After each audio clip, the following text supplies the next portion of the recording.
All right, part three. Okay. So, so we've talked about Andy Weist's book, The Boys of '67, Yes, sir. and that covers Charlie Company. But what about his second book here? What can you tell me about that? Andy, as he interviewed us and he attends every reunion we have, he got to meet the wives too. And they have their stories. Mm-hmm. So Andy interviewed a number of wives and he wrote the book, Charlie Company's Journey Home. And Ryan, this book is about what they experienced as girlfriends or wives or fiancés and how their man had changed after Vietnam. It is a interesting idea that Andy had here because so much focus is always put on the veteran and how they've changed, how they grew up overnight because of combat that they went through, or how they came home with PTSD because of combat that they went through, and loss of life, and seeing all of that happen at a young age. But yet when they come home and they've got PTSD and they've got these things on their that haunt them, and now they're married. Or they were married before and now they're a different man. That story never gets captured about what the wife experiences and the things that the wife goes through and what they go through as a couple. And Charlie Company's Journey Home is a book about that. He interviewed the wives, several wives, and he captures their stories. And it's gripping. It's absolutely gripping. I don't know what else to say about it other than it's a remarkable write-up here, and it's a story, as I mentioned, that never gets told. Never gets told. So obviously Jennifer, your wife, was interviewed for it and everything. How much time did he spend with her talking about, or kind of interviewing her for the book? About 3 hours. And we were actually down at the Gulf on vacation, and Andy contacts us and says, hey, he said, I want to interview Jennifer for this book. How can we set this up? Can I call her? And I said, well, Andy, we're going to be driving home in a couple of days. Can we just drive up to Hattiesburg and do it right there? He said, be perfect. Awesome. So we went on campus there where his university is and got to see him. We had dinner with him that night, spent the evening. But he interviewed her for about 3 hours in his office there on the university. This guy's, Andy's just remarkable. God, I wish you could meet him. So, so really, what did Jennifer have to say about you? How had you changed? I wish she was here. We'd bring her on here. I do too. I do too. I'm almost afraid to answer that question, Ryan. How have I changed? I think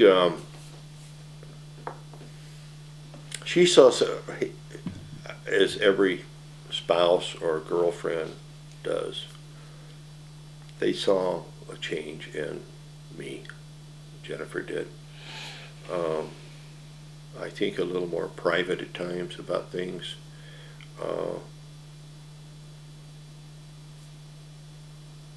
Wanting time to think, to be alone. I cherish my time that I'm sometimes by myself to soak through something or to work through something in my head about Vietnam. And she respects that.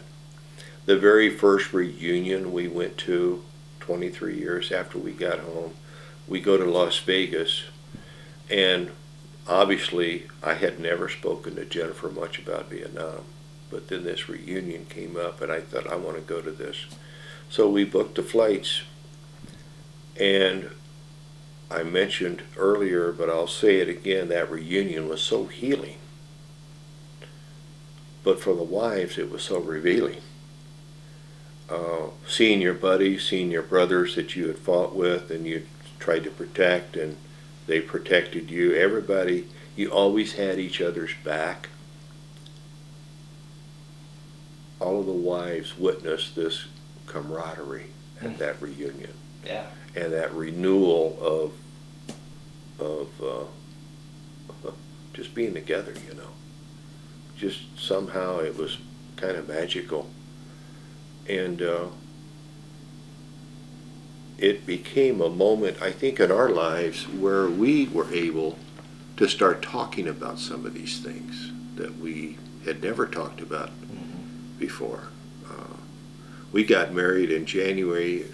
I came home January the 6th, and I think she had the wedding set. Well, it was set for January 27th, 11 days after, or 21 days after I got home. It was all planned, and she made it very easy for me. All I had to do was come home, You just got to show up. show up, get a tux, and show up, you know, and a pair of dress shoes, and not combat boots. And anyway, she had it all arranged. Very simple wedding, but very appropriate for the time, you know. And For her, I would imagine, for the wives that knew their husband before they went, mhm. and then for those 2 years or whatever it was that they were gone, and then they come back and they get married like you guys did. It's a window into her having gone to that reunion was probably a window into a part of your life she just didn't. She probably knew every other part of your life, but that part of your life, Yeah. seeing you around these guys that maybe she'd only heard about in passing, Yes. it's probably pretty eye opening for her. Yes, it was. It was, and it was. A lot of the wives spoke about that very thing. Yeah. That I had no idea. I had no understanding. I knew you guys were close.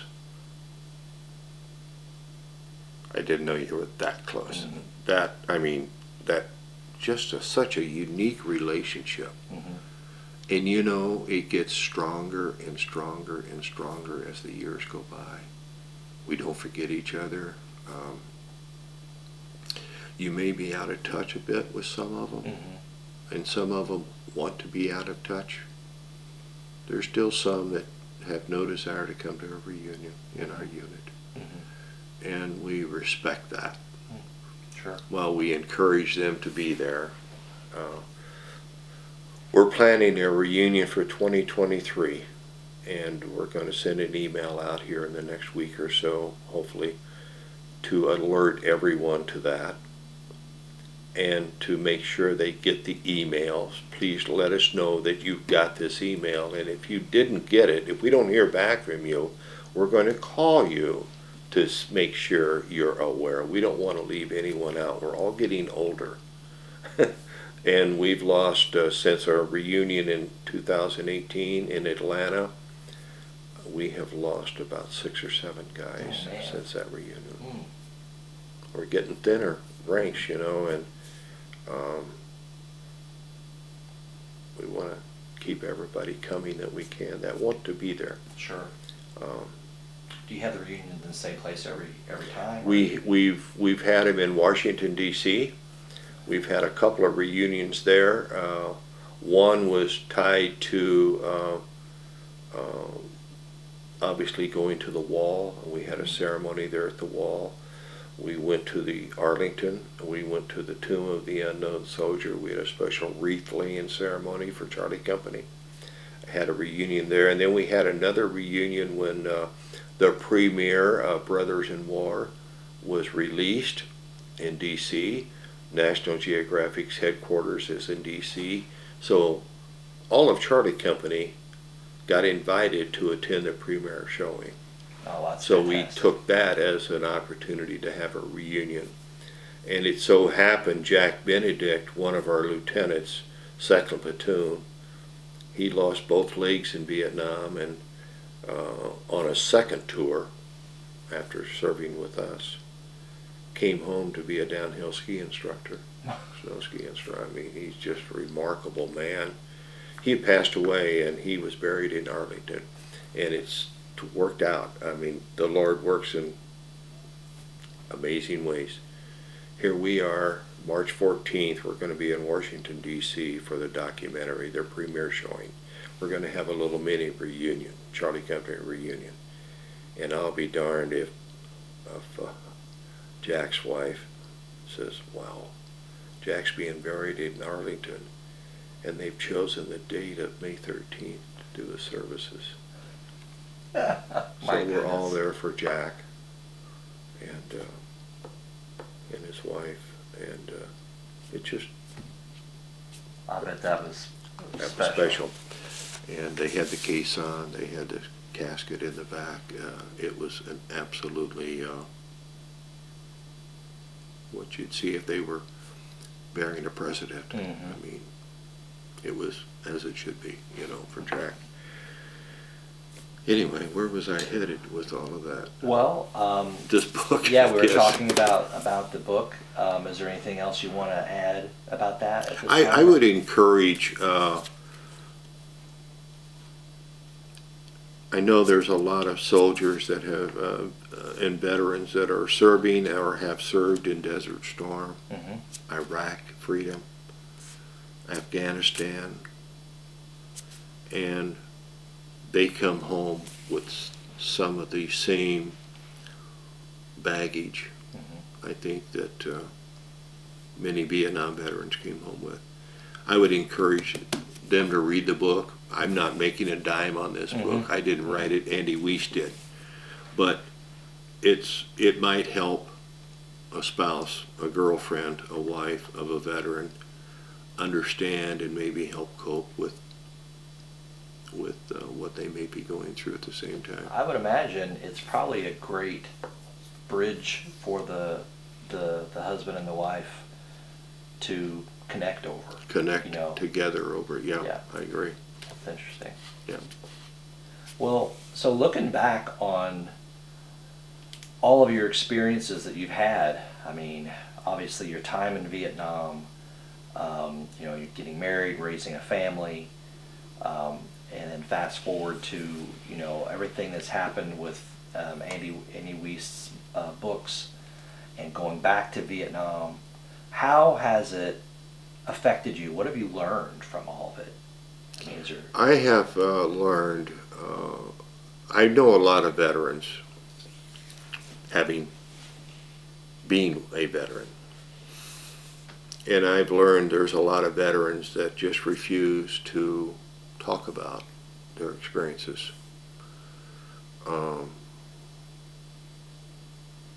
And I have learned, for me, that wasn't healthy. I did know it was unhealthy. I can't say it was. I knew that. But I have learned that after being interviewed by Andy Weiss and being interviewed by Nat Geo for the documentary, that it's okay to talk about it. And I found out it was healthy to talk about it.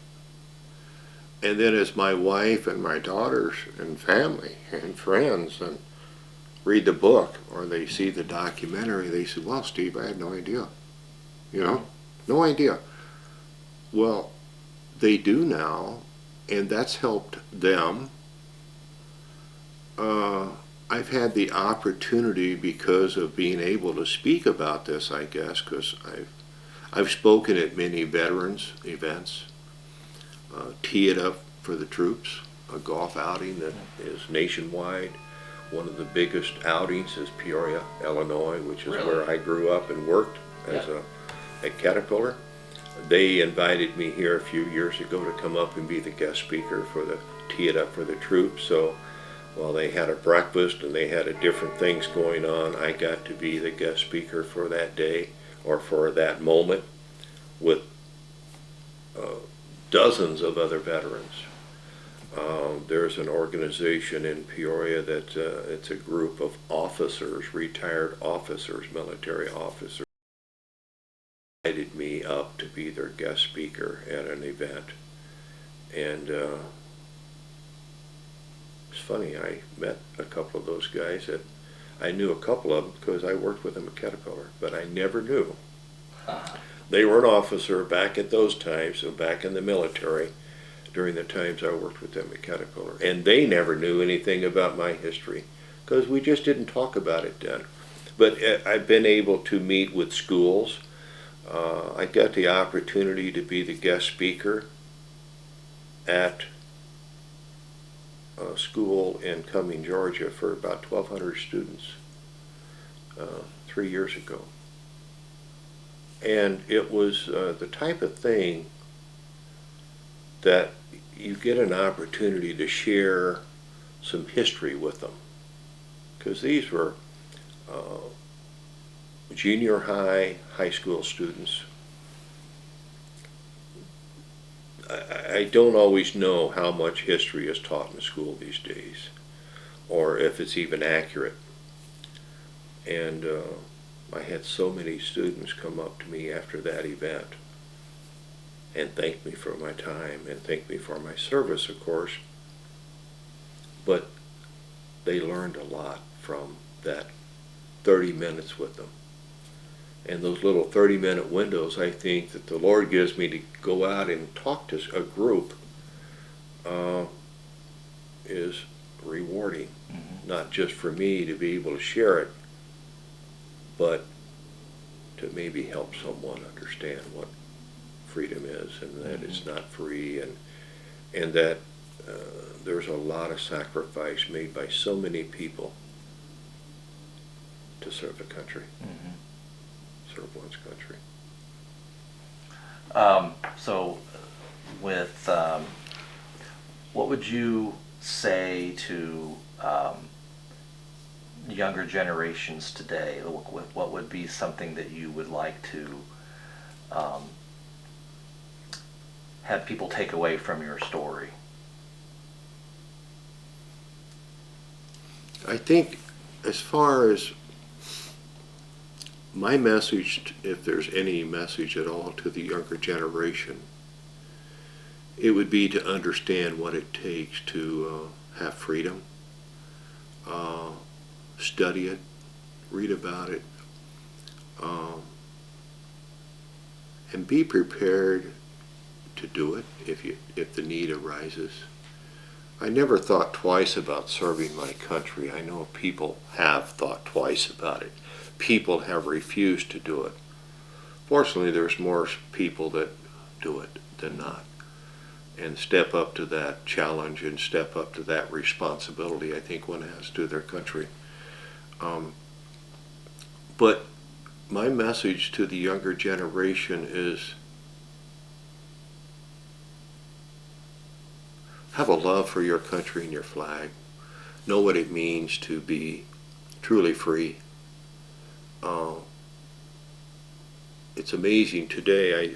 I don't want to get into politics, but I fear there's times that I wonder if many or any of the younger generation would step up to the need. I'd like to think they would. I would at 75 because I know what it takes to, I guess, have freedom and to protect that freedom. It's going to, I think, I won't get this right, Ryan, but Ronald Reagan said it best. Freedom is no more than one generation away from extinction. One generation away from extinction. You got to fight for it. It doesn't come automatically. And every generation has to be willing to step up to do that if the need is there. It may skip a generation. It may skip 2 generations. But when that does happen, that generation has to be prepared to step up and accept the challenge and do it with everything they've got in them. When you look back on your time in the service, how did, what did you learn from the service itself? I mean, was it discipline that you learned? Was it? I think as far as being in the military, there's a number of things I walked away with. One is discipline. Yeah. It's interesting too that you don't realize it's happening, but you can call it brainwash or brainwashing, I guess, but you don't realize the disciplined and how disciplined you're becoming as you go through training. And then once you get into combat and that first round is fired, you don't realize how your training just takes over. You drop everything else, you know, and your training, you become so mechanical with it and so automatic with it. And then the last round's fired and you think, I made it. I made it through it. And then you kind of check on your guys and which you've been with the whole time and kind of thank the Lord that you made it through it. But I think that's one of the things you walk away from in the military is discipline. And I think, too, one of the big things I noticed was an appreciation for the little things in life.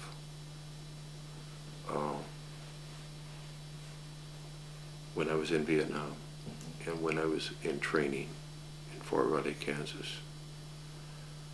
Things that I so took for granted sometimes as a kid, I think. The freedom to come and go as I wanted to.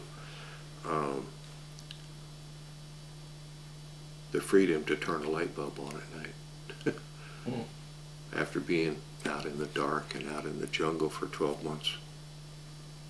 And not have to worry about turning that light on, you know? Pretty simple things. The freedom to go to the mall shop down the street and climb up on the bar stool and have access to that. Because the military, your access to anything like that is very limited, if any, if you get to do it at all. Just little things that you take for granted become pretty important. I'm you sure. know? Family. When you're not with them, you can't be with them because you're in training or you're 6,000 miles away or whatever it may be. Boy, they become a very important part of your life, and you learn to cherish that the rest of your life. Is there anything we haven't covered today that you'd like to make sure we cover? I don't think so. Okay. Not that I can think of, right? Gee, been a lot. Well, I want to thank you. For anybody who doesn't know, Steve's my uncle here. So I want to thank you for taking the time. I've wanted to do this for years. I mean, Thank almost you. 20 years. Thank you for your service. Thank you for everything you've done. Thank you what you're currently doing for these veterans. It makes a difference. So. Thank you. Yeah, I appreciate you, Thanks. buddy. Love you, man. Yeah. All right, we'll sign off. Thank you. Yeah. Adios.